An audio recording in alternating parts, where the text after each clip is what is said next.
story time about how I caught my roommate with my fiance 3 days ago. Disclaimer, this is not my story time. It was sent to me on Instagram. My fiance and I have been together for 3 years. He took me on a trip last January and proposed. He's been nothing but an amazing fiance. Families get along super well. My family loves him and he's so kind and gracious to them. On the other hand, my roommate is terrible. He claims to be a model on Instagram, but that's not really what she does. She's actually got a couple of sweet puppies, if you know what I mean. In the past, I've helped her out so much with money because she's always broke. I even loaned her $2,000 just last month to repair her car. My family hates her and they think she's super toxic. I have a soft spot for her because we know each other since high school and I know that she struggled a lot then. I'm a very kind and giving person, but she's totally taken advantage of that. Funnily enough, my fiance hated my roommate when he first met her. He thought the same thing my family did. She constantly monopolized my time, and if I was out on a date with my fiance, if she needed something, she would call me and ask me to go to the supermarket and pick up apples and stuff like that. About 2 months ago, I had to put my foot down. I'm in the process of planning my wedding with one of my best friends, and my roommate is totally stressing me out. She continues to criticize every single thing that I pick. I asked her to be one of my bridesmaids, huge mistake, and she made a fuss about the dress. She wanted a backless dress, but I didn't want that for my bridesmaids at all. I'm not trying to plan an Instagram wedding here. She was so upset about the bridesmaid dress that she actually didn't speak to me for about a week. I had to beg for her to talk to me. Eventually, she told me that she didn't feel sexy in the dress and that she really wanted something she could shine in. My best friend was with us when she told me that, so my best friend quickly corrected her and told me that the only person that needed to be shining that day was me, because I'm the bridesmaid. My roommate got super upset and told me that she didn't want my best friend coming over to our apartment anymore. Obviously, that was going to be a huge no because she was helping me plan the wedding. So instead, I had to get my fiance to come to the apartment and help me out. My fiance works a lot and he's constantly on his phone. He also travels for work a lot, so I knew that he wasn't going to be able to help me all the time. One day, I come home from work and find my fiance and my roommate sitting on the couch chatting. I actually got really happy because I thought maybe they're trying to be friends now. I wanted them to get along. My fiance and I knew that we were going to move in together right after the wedding, so I didn't have a problem with them becoming friends. Fast forward to 4 days ago. My fiance had his bachelor party and I had my bachelorette party. I had so much fun at my party. My roommate was on her best behavior, but she actually told me that she needed to leave early, which I thought was super strange. I get home from my party at around 3 a.m. I was wondering about my fiance, so I decided to call him. The phone goes directly to voicemail. A few minutes later, I get a message from one of his friends. It's a picture of my fiance and my roommate on the couch kissing. Then I get a phone call from the guy that sent me the picture. He told me he thought I needed to know what was going on. He told me that my roommate showed up to my fiance's bachelor party and that she was flirting with him the whole night. He also told me that she was pressuring my fiance to drink. My fiance has never been a big drinker, so it surprised me that he was even drinking at all. He sent me some more pictures of my fiance and my roommate. They were dancing and chatting the whole night. So I decided to show up to the bachelor party unannounced. When I walk in, there they are on the couch. Fiance was pretty inebriated and he was kind of confused too. My roommate, on the other hand, was totally fine. She jumped up from the couch and asked me what I was doing there. I asked her, "What are you doing here?" She actually laughed and told me that my fiance invited her. Part 2 is up.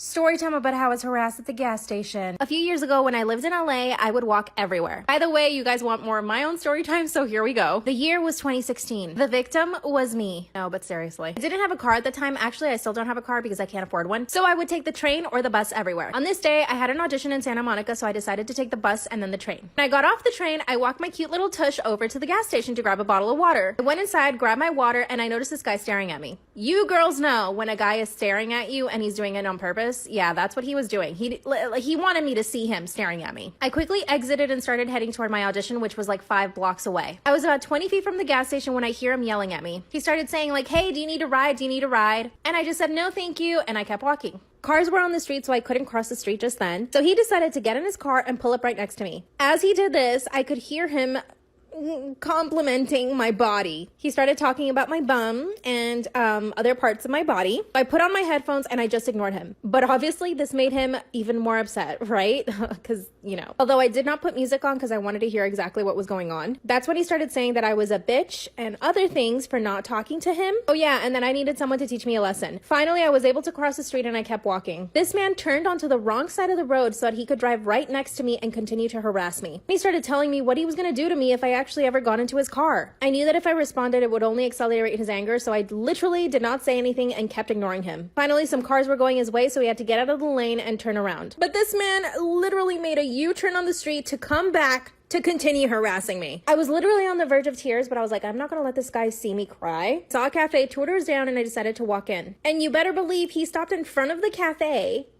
and just stared inside, waiting for me to come out. Mind you, I had 20 minutes to get to this audition and there was no way I was gonna be on time because being on time means being late. But I also did not want him to see where I was going. I went up to the girl at the register and explained to her what was happening. And I just started to cry. Luckily, she was super nice. She gave me a glass of water and just told me to sit down. Luckily, this guy didn't have any patience, so he did drive away. And then I was finally able to walk to the audition, which was like another 3 blocks away. This is why I always used to wear oversized shirts over any dress that I had. Like I have this really big button-up shirt that just hides my body perfectly, but still this happened. No, I didn't have time to get his license plate. I still remember what he looks like and what kind of car he was driving, but honestly, what am I gonna do? Call the cops and be like, hey, this guy harass me? I sometimes literally stand in front of my closet and think, no, I'm not gonna wear that unless I'm with my husband. If you have any similar stories, please comment below because I know I'm not the only one. Also, no matter what you're wearing, you should never be approached like that. Do you ever find